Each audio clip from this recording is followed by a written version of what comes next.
here information on the organic laws. And this is from the website, it's a government website, Office of the Law Revision Council. You could just Google this, or OLRC. You can Google OLRC and this will come up.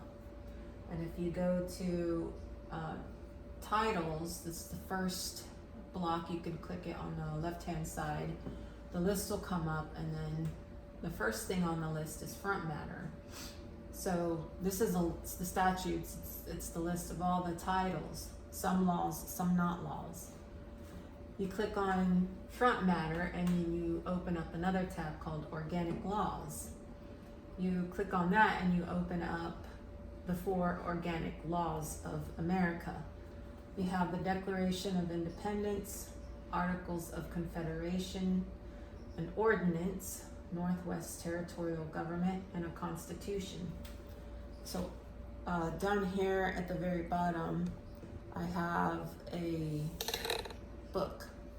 It's on hathitrust.org, and it's called Jurisdiction over Federal Areas Within the State. Part 1 was completed in 1956, Part 2 in 1957, and this is a government report printed by the Government Printing Office, which explains a lot of the stuff that I go over in my videos. So if you want to know more for yourself, not all of it's in there. I go back to the science of law, philosophies of law, and the history of laws and different laws going back to Justinian's Code in the Bible. And so I have other information that goes along with this, but this is really a good start. This book right here, Jurisdiction over Federal Areas Within the State, where it tells you a lot of the stuff that I've already talked about in my videos. So front matter, organic laws, and then you have these 4 organic laws. Now they're called organic because they have an authority, okay? The Declaration of Independence was the people declaring their independence.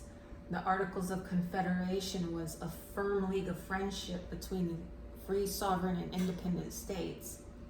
The ordinance, which is also an organic law that comes from an authority of the Northwest Territorial Government, and the Constitution, which of course we know derives from the free, sovereign, and independent Confederate states that were shown to be independent and came together under a constitution to create a military, a defense for the independent states. So this is the independent state, and this is the dependent state. This depends on this. The states had to the country first had to declare its independence, and then it had to join a league of friendship between all the states, and then this was supposed to support this, but this has taken over because this is war powers, and the war powers were so strong that it basically took over this. People don't even know what this is anymore. Most people believe that the Articles of Confederation were repealed by the Constitution, but if the independent states created the Constitution, and the Constitution can't then undo what it was created by, that was, it doesn't make any sense. It's like putting yourself, a man, above God and saying that, you created God and God doesn't really exist, but you came from God, so you can't undo God because God created you. And masters have servants, and the servants cannot take over the master. These are all servants, and this is the master, and the master of this is this, and the master of this are the people. So it's in order. You can't undo one. You can undo this one and go back to this, but you can't undo this and still have this. And another thing is there's no repealing clause for this. Historically and anciently, there would have to be a repealing clause listed in the Constitution that specifically said it repealed the Articles of Confederation, and it would have the date. that the Articles of, so you specifically know that the Articles of Confederation were repealed by the Constitution. It doesn't say that. It says it creates a more perfect union. So they go together. This can't stand alone. This can't be a more perfect union on its own. It has to be a more perfect union with the Confederation. So organic laws have an authority, and that authority comes from the sovereign. And when a law is made, or when a Congress writes some stuff on a piece of paper and they want to make it a law, it has to conform to the organic laws. It can't just be arbitrary, because that would be arbitrary jurisdiction, and we don't have arbitrary jurisdiction under the Constitution. We have specific, limited, and defined, capital J jurisdiction, and capital P powers, which is the word they used in the Constitution, capital P. So when they make a law, they give it two things: an enacting clause and a positive law citation. An enacting clause means it was properly enacted, and who it was enacted by and by what authority. The positive law citation means that it doesn't go against the organic laws, that it's in harmony with the organic laws. Now, positive law is also customs. So if they make a writing and they call it an act, and it doesn't go along with the organic laws, it's not a positive law. If it's not a positive law, it's not a law, it's just a writing on a piece of paper. But when you follow this non-positive law that doesn't comply with this over a long period of time, it becomes a custom. And customs become positive laws because we followed it for so long. There's a lot of titles listed on this website that are not laws. They don't have a positive law citation, and most of them, if not all of them, don't even have an enacting clause. Something written by a man named Charles Weisman in his book Authority of Law was he went through all the various people who used enacting clauses, and he mentions even in the Bible God used an enacting clause when he said, "Hey Moses, it's me God," or "Hey Adam, it's me God, this is what I'm going to tell you." And then he told them, so that Adam or Moses or whoever knew that they were speaking to an authority, they were speaking to God. So when Congress writes acts, they give it an enacting clause saying, we're Congress and this is what we're enacting.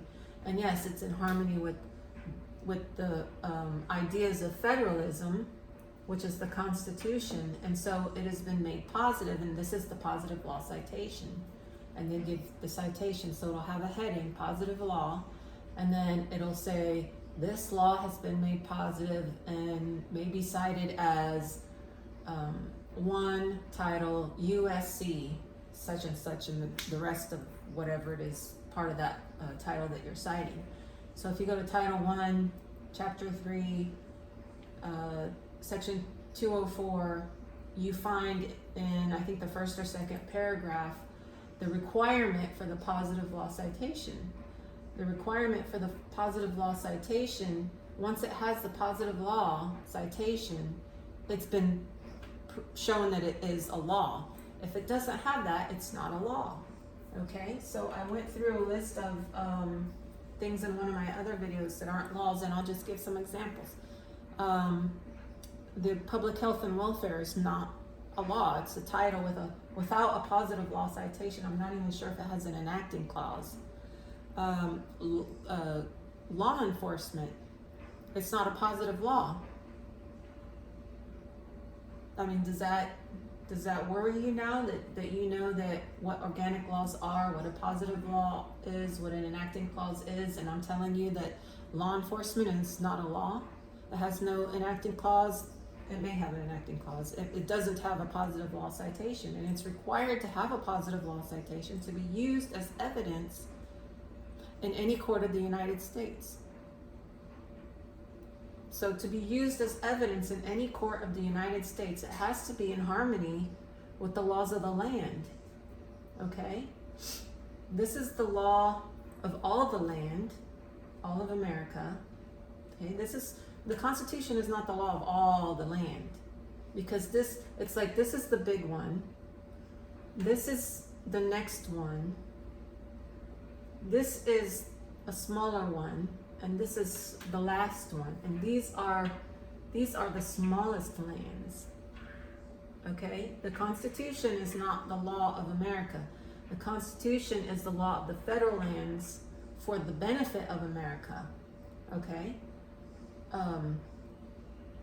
So the law enforcement,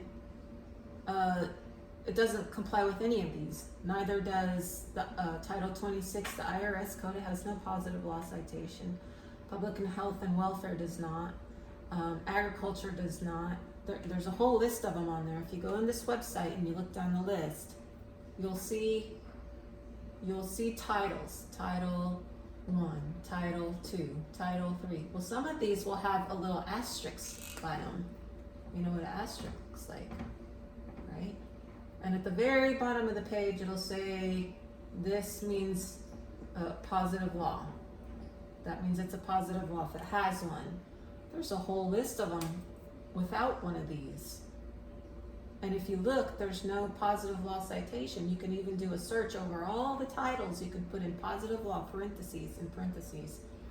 And it'll give you all of the titles that have a positive law citation. Most of them don't, okay? So the way things are listed as far as how the laws get their authorities, it's kind of like this. So first, all the people, called the people at large, they're the sovereign.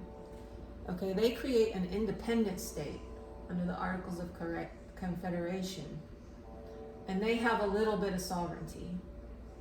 Okay, the Articles of Confederation that the states all joined have a little bit of sovereignty. And then I don't talk about this too much because I haven't really studied it, but this then establishes federal lands and certain jurisdictions on shared lands like the roads, parks, wildlife areas. That's shared areas. They have shared jurisdiction in those places. And it has the right to make all the laws only for the federal lands, which are basically your military posts. Okay, so then you have the people are sovereign, and then the states have a little bit of that sovereignty, and then the states, not the people, the states, because the people made the state, and then the states made the Constitution for the mutual defense of all the states. So this supports this. This supports this. This is the military for this. Okay? So the people, and then the state, and then the feds. And then the feds created dependent states called military posts. Those dependent states cannot secede from the Union because they were created by the Constitution, not the people, and not the state. They were allowed to be made by the people in Congress at the time, because when they joined the Union, when these independent states joined the Union, they gave up a little bit of land for the creation. That's the annexation of the lands, not the annexation of the state, just the annexation of tiny pieces of land here and there throughout the state, some near the water, some inland, and then they gave them not the lands, but some right to make laws for certain places like the roads, so they could travel back and forth, and they can travel all over. And so that's the layout the Constitution says the laws of the land, it's talking about the land that it has power over. It's the law of the land for the states that join the union, but exclusively for the federal areas, and shared over the other areas, but not the people, and not the people's private property. Okay, so you have to really, it's like a puzzle.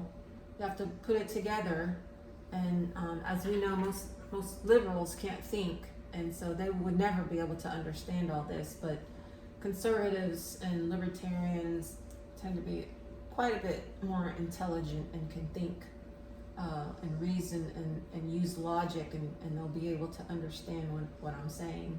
Thankfully, people are starting to think and wake up, and they can understand this stuff. But I encourage you to go to the Office of Law Revision Council and just look for yourself. You can click here. You can see these, read these. Go here, and these books are pretty big. And I've been telling people to read them for a couple of years, and I don't think people are. They don't have time, or they don't like to read, or whatever. So I started making these videos, as generic as they are, just to sort of help lay out the ideas behind everything. So there you have it. You have sovereignty is the authority, and the authority to make the organic laws, and then the organic laws, and they're in order. Education also is not a positive law. When they make laws, they make them in accordance with these organic laws, and they're given a positive law citation. When they're made in Congress, they're given an enacting clause, and the enacting clause says something like, we, the people of the, House and Senate of the United States of America, something like that. Or we the representatives, whatever. There's an enacting clause. You can go into any of the titles that have an asterisk, and it'll have an enacting clause somewhere in there. If it doesn't, then there's another problem, because it might conform to the organic laws, but it may never have actually been enacted. So there's another issue you have. So you can have positive laws that don't have an enacting clause, and so they have no authority. And hopefully you've seen my other video on positive law, where I talk about how the positive laws, or the laws not positive, are not evidence in any court of the United States. So what they're doing is they're taking you into district courts or other courts that are given, they sort of split them. So they have the organic courts using the Constitution as their law, and they're under oath, and then they have the business side. So then the judge either steps out of his office and into a different office, a business office, or they have a judge that doesn't have an oath, and then he'll administer the non-positive laws, which are really business contracts, and they're administered in business courts, which are not courts of the United States. They're just using the courts of the United States, and they're not under oath. So that's a lot of times why we can't win in court. A lot of people can't win in court. That may be one reason why. And so you may be able to articulate in your paperwork something like what I've told you, to move the court to enforce the positive laws, or move the court not to do business, or however you want to do it. It's trial and error, I guess, at this point. I mean, even the president doesn't have standing, so good luck. But like, share, and subscribe if you know somebody who's going through some kind of court issue. I try to make my videos short and sweet so that they can be listened to quickly and understood, and easy to understand, I hope. But like, share, subscribe, make a comment. I like to interact with people, and I'll see you in the next video.